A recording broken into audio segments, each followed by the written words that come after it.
Ontario Regional Chief Isadore Day.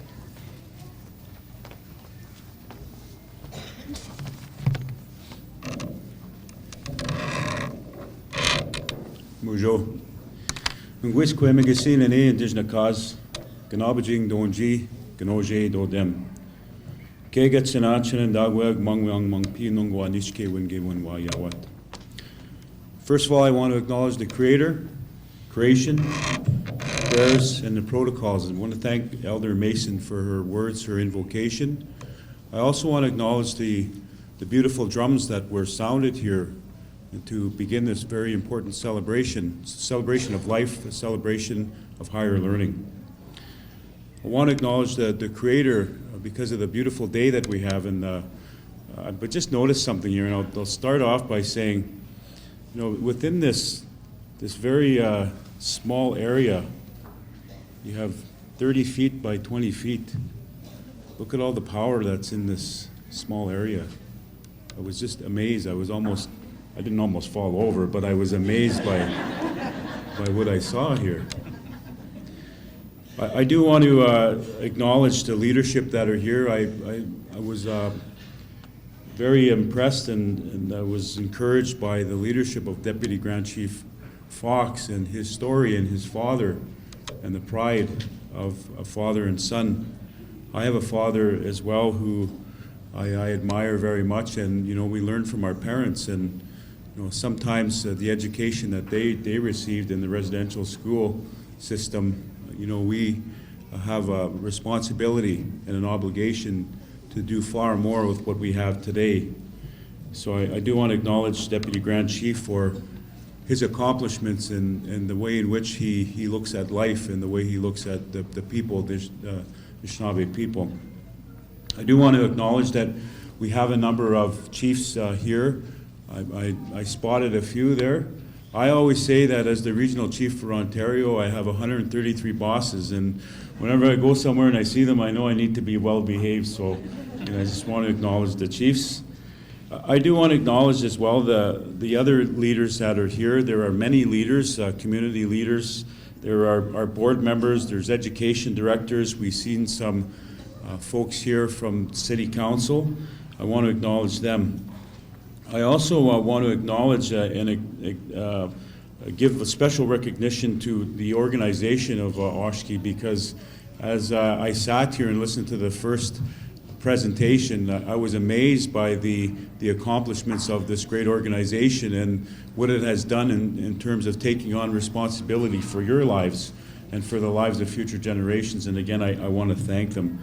Specifically, to the 2017 Oshki graduates, miigwech, and thank you very much. I want to say thank you, and I'll explain why as I get into my remarks. I do want to as well take a moment here to acknowledge Rosie Mosquito for all your hard work over the years. Oshki means a new beginning, as we know. The Oshki logo symbolizes a new beginning of life for those who pursue an education to improve their lives and others.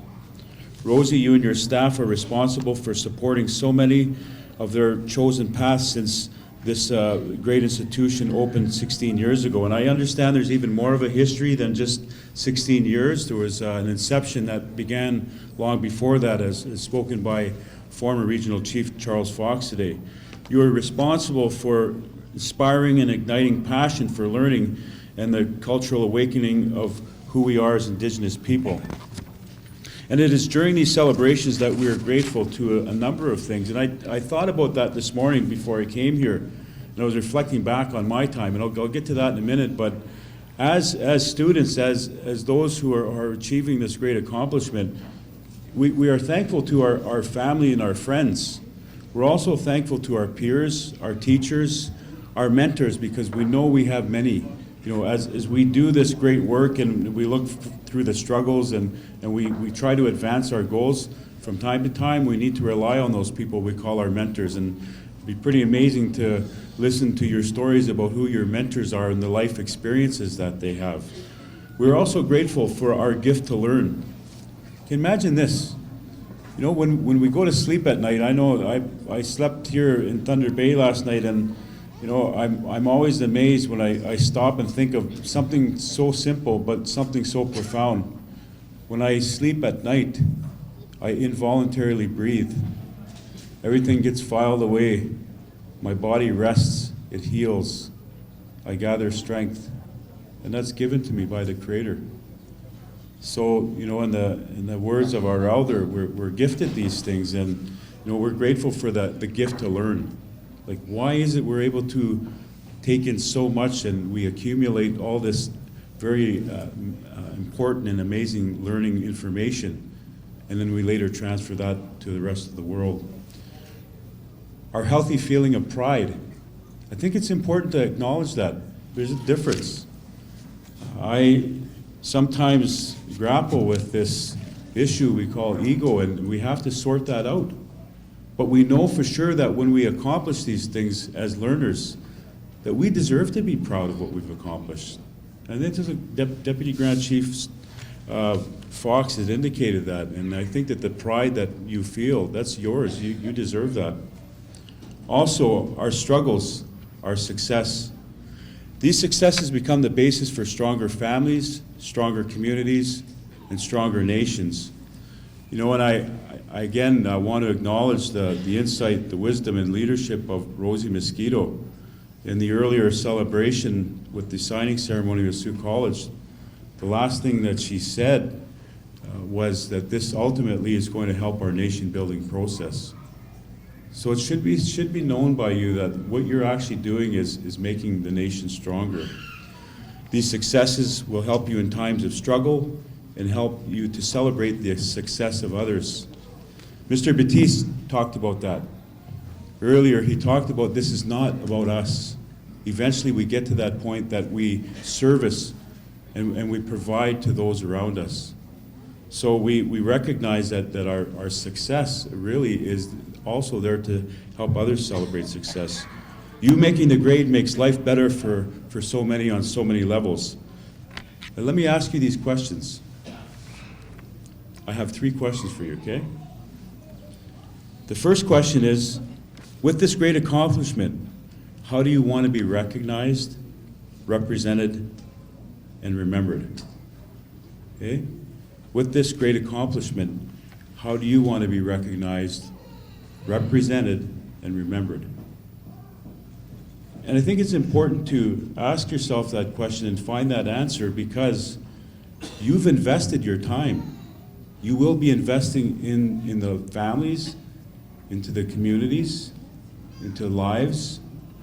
You'll contribute to Canada, your nation, and you're going to have to engage with what you've learned here.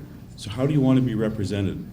The second question is, what is most important to you as you seek your next life priority and effort?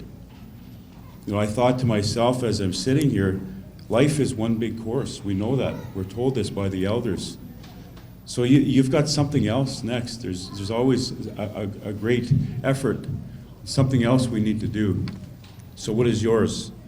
The last question is, what is most important to you as you seek your next life? Third question is, who can you be of service to with this new achieved gift of higher learning? And again, I spoke about that already, but I think it's important to remind ourselves that as we learn, as we gain something, it's always for that to give it away. Let me extend to you as a representative voice of 133 First Nation chiefs and First Nations in the Ontario region. We are grateful for you, and we are humbled for what you have accomplished and what you've done for so many. The fact that so many of you, so many of today's graduates are mature students really does mean a lot today in terms of marking a new beginning in your life and others. I myself was a mature student. I would not be standing here today if it were not for the life-changing skills obtained from a very similar school, the First Nations Technical Institute. And again, I just want to share a little bit about my own personal story. I, like Deputy Grand Chief, I was a young father. I had a son at 21 years old. I had another son after that. And my journey was also one where about 25 years ago or a little more, you know, I had to make a decision in my life. You know, I had to put that old life away if I wanted good things. If I didn't want to end up, you know, dead in an institution, incarcerated, I had to make a decision. So I started my journey, and that began an 8-year-long journey of post-secondary education. But what I want to share with you is that, you know, my time at Northern College was one where I got social work and I got business. So there was 4 years there where I took a mainstream post-secondary education. And then the next 4 years of my education was through First Nations Technical Institute, where we worked with an organization like Oshki. And there, the people understood that we had life challenges, that as mature students, as young parents, you know, we had a life, that we also needed to work and that we also needed to put food on the table for our young families. And I can't express enough how grateful I am to the work of Oshki and those organizations that do this, that recognize that sometimes we have those types of challenges, and the way in which our lives have brought us to where we're at, that we need these types of organizations. And I bet you that I have an experience that is not that unsimilar to yours, where this is probably going to be a great memory, but also a great foundation for your future. So I just want to again extend my appreciation to Rosie and all those that work in these types of organizations. The message that I want to deliver to the graduating class of 2017 is never to forget who you are, never forget where you came from, and never give up on your dreams. Most importantly, never stop informing and educating others about our First Nation culture, history, and our rights as original people of these lands. We need to add your voices in our continuing struggle to become equal partners in one of the wealthiest countries in the world. And I might go as far as saying this, that many of you sitting here today, of the 51 students, some of you are going to be saving lives. You're going to have a direct effect on saving somebody's life. You're also going to help build communities. Some of you are going to contribute to great economies that make quality of life much stronger in our communities.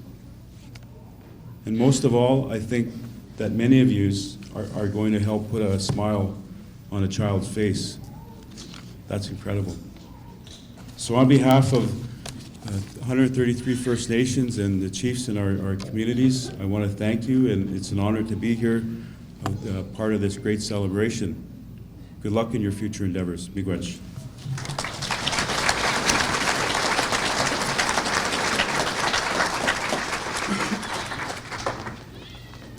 Thank you very much, Regional Chief. At this time, I'd like to call forward Rosie Mosquito, the Executive Director of Oshki, to present gifts to Deputy Grand Chief Derek Fox and Ontario Regional Chief Isadore Day in recognition of the words that they've shared with us this morning.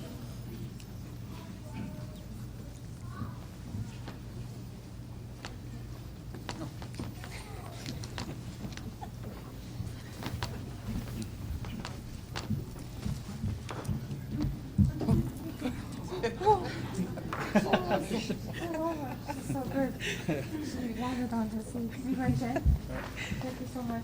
Yeah. She did that. I had to say it. Yeah. Thank you for coming. Yes. I think what's in there, I need this. Oh, wow. I think, yeah. Okay. If that's what this is. Okay. I'm just happy that I landed on my feet. So we're going to get to what everybody